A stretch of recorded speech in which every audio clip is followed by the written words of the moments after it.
Alright, magandang araw sa inyo mga VIP members.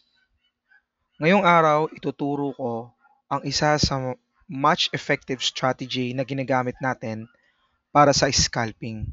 Ang tawag dito ay FIBO within the FIBO strat. Meron lang tayong mga rules na dapat sundin in order for us to execute this trade perfectly or this strategy. I-remind ko lang kayo na effective po to sa lahat ng currency pair at sa gold as well. So simulan natin. Una sa lahat, kailangan mong pumunta sa time frame na M15. Once you go there, you need to check yung momentum candlesticks. Ano-ano yung mga momentum? Ibig sabihin, hahanapin mo kung saan yung downtrend and uptrend. After mong ma-identify yung momentum or impulsive move ng galaw ng market, kailangan makakita ka ng so-called patterns or sideways. So, para malaman mo kung may pattern or sideways, isa sa pinakamadaling paraan is that, let's say, gumawa na siya ng downtrend move, magkakaroon siya ng maliliit na candlesticks, like pantay-pantay yung kanilang mga wick or yung kanilang mga candlesticks itself.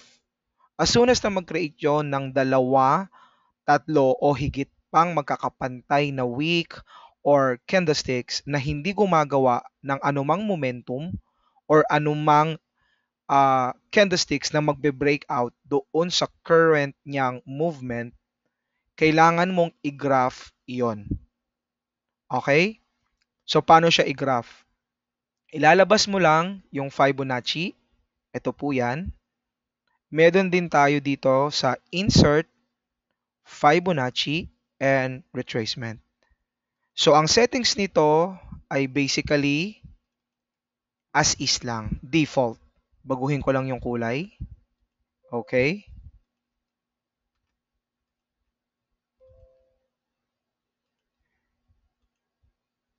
Alright. So, as mentioned to you, default lang po ang settings nito. If hindi yan default, you have the option to click the defaults and yung nakikita nyo sa inyong screen, yaan po ang kanyang default settings. So, once you're ready, yung parameters, yung visualization, and yung common, nakadepende na yan sa iyong customization appetite. So, sa style example, kung color, kung anong gusto mong kulay, ikaw nang bahala. Kung anong gusto mong kapal ng linya, ikaw na ding bahala. So, nevertheless, if okay ka na, click mo lang yung okay at lalabas ito. So, yan yung settings niya, Fibonacci. So, meron tayong two ways to graph. Okay?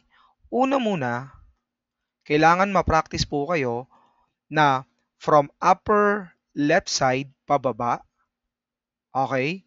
Kailangan nagpapakita yung 100 at 800. That means, kailangan mong makita dyan yung numbers na 161.8, 261.8, 423.6. Yang mga yan ay yan yung mga key levels natin to enter. Those are the important levels or key zones. Tandaan nyo po yan. Meron pang pangalawa na pag-graph from bottom left pataas. So that means yung 161.8, 261.8 at 42, ayan po, 423.6 ay dapat nagpapakita sa baba. So anong kahalagahan nito? Kung bakit natin sila kailangan ma-perfect sa pag-graph? Because yan po ang mag-determine ng mga eksakto or yung mga key levels para sa entry points natin. So try natin siyang i-graph. Example, nakakita tayo ng mga momentum. Kukunin ko lang yung screenshot. Best example para makakaroon ako ng graph. Okay. So ito yung mga pinupunto natin. Ito yung mga tinatawag na momentum candlesticks. Alright? So once na mag-create ng momentum candlesticks yan, ang next na dapat ang gawin yan is yung pattern or sideways like this. As soon as na mag-create siya ng mga weak at pantay-pantay na kung saan hindi man siya tumaas at hindi siya bumaba ng husto, consider mo na yan ang pattern niya. So kung ganyan ang pattern niya, balik tayo dito. Once na bumubuo siya, ang gagawin nyo lang po ay kukunin mo yung last swing high, ito po yon, at swing low na ginalaw ng market. So let's just example na hindi pa nangyari yung kanyang movement. Okay? Kunin natin yan. And then, kunin natin din yung pabalik. So balik lang natin. Ipantay lang natin. Okay? Lalagyan ko lang to ng screenshot.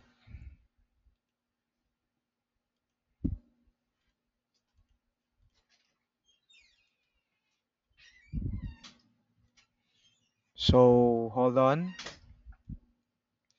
Ilagay natin dito. And let's just example na hindi pa nangyayari itong movement na to. Okay? Ano ang reason bakit natin kailangan kunin? Oh, sorry. Ulitin natin. Ayan. Kunin natin.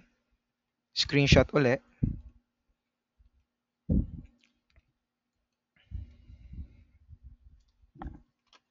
Ibalik natin sa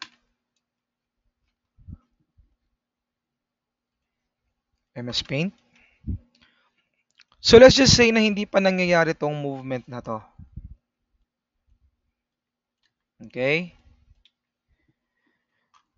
So ito po yung mga key points to remember.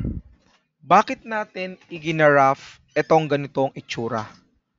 Dahil naghihintay tayo sa galaw ng candlesticks or sa galaw ng market, either kung ito ay lumagpas dito sa 100 na to, ang next kasing pupuntahan niyan ay itong 1618, 2618.8, or 423.6. Ibig sabihin, from patterns, gagawa na siya ngayon ng bagong momentum. Ngayon, kung halimbawa man lang na hindi siya tumaas at ang na-breakout niya is itong 100 or 0.0 sa baba ng swing low, ang next target niyan ay 161.8, 261.8, and 423.6. So, anong ibig sabihin nito or sinisignificant? Either way, pag may pattern, natural, ang next movement niyan ay magkakaroon ng panibagong trend.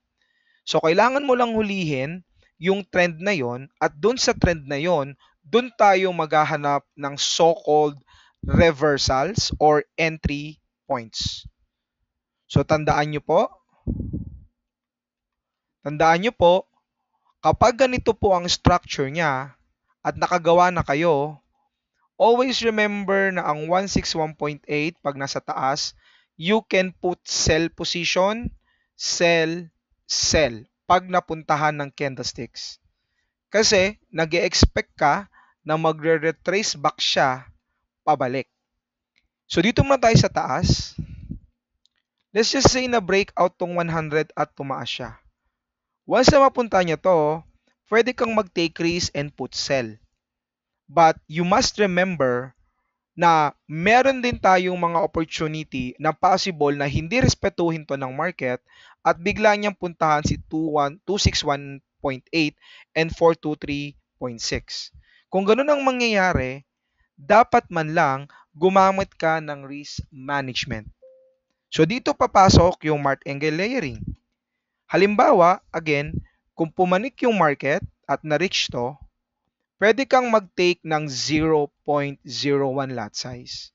At kung ito ay nirespeto niya at bumagsak pabalik, ang iyong target point is 100 or the 50. Halimbawa naman, kung sobrang lakas ng market at tumaas siya pero nag-entry ka pero hindi talaga niya binaba, tinaas niya uli dito, nag-expect tayo na rerespetuhin niya tong level na to at ikaw ay magpuput ng sell pero this time gumamit ka ng 0.02 na lot size. Ngayon, kung bababa ito, expect mo na ang tatargeting niya either etong gitna or etong 161.8. Medyo malabo na niyang targetin itong level na to. So what does it tell you? Ibig sabihin, kung ma-reach niya tong level na to, okay, or dito man lang, since mataas na yung lot size mo dito at mayroon ka ng 2 entries, pwede ka nang mag-break even or mag-cut loss dito sa baba at magkaroon ka lang ng maliit na loss, cut loss. There's a big possibility as well na nagpo-profit ka na dito at nako-cover up niya yung losses mo dito. So most likely, nagbe-break even ka or may konting kang profit. Now, if anything happens, let's say sobrang lakas, lumabas, hindi nirespeto, nilabas uli, pero hindi nirespeto, at ito ang kanyang tinarget, pwede ka nang gumamit ng malaking lot size dito, pwedeng 0.03 or 0.04.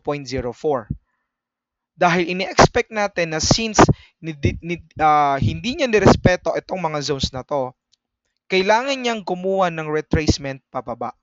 So kung bababa ito, ang target profit mo ay itong gitna, itong 21618 or ito kung suswertihin itong pinakalas na gitna. So nevertheless, kung may naiwang kang entry dito, dito or dito, since malaki na yung lot size mo dito, kapag yan ay nag-sell at bumaba, natural ang unang magpa-positive is yung 0.04. So or 0.03. So habang bumababa yan, no, yung negative mo na dalawa dito for sure na o-overcome or nalilesen. So you have an option na ikaw ay magka-cut loss or magbe-break even as well. But nevertheless, ang target profit again pag dito na reach is etong gitna 261.8 or etong gitna sa 2618 and 161.8. So ang tawag sa ginawa natin dito are martingale layering. Ito naman is reversal trading using FIBO within the FIBO. And that is for the selling option. Now, paano naman sa buy option? Siyempre, kabaliktaran lang po yan. Let's just say, itong market na to bumaba at na-breakout ito, expect mo na ang next yung tatargetin ay ito. So same concept. If ito, nirespeto niya, ini-expect mo magre-reverse at tataas, so ang target profit mo sa buy position is itong gitna, 100 or 50. Again, kapag ka nasa 161.8, huwag kang mag-expect too much na irerespetuhin niya yung level kasi malaki pa rin ang chances na i-breakout niya to at ito ang mga kukunin niya. So ang panlaban mo lang dito is babaan mo ang lot size and or iisang entry, one entry at a time kada ma-reach niya yung levels.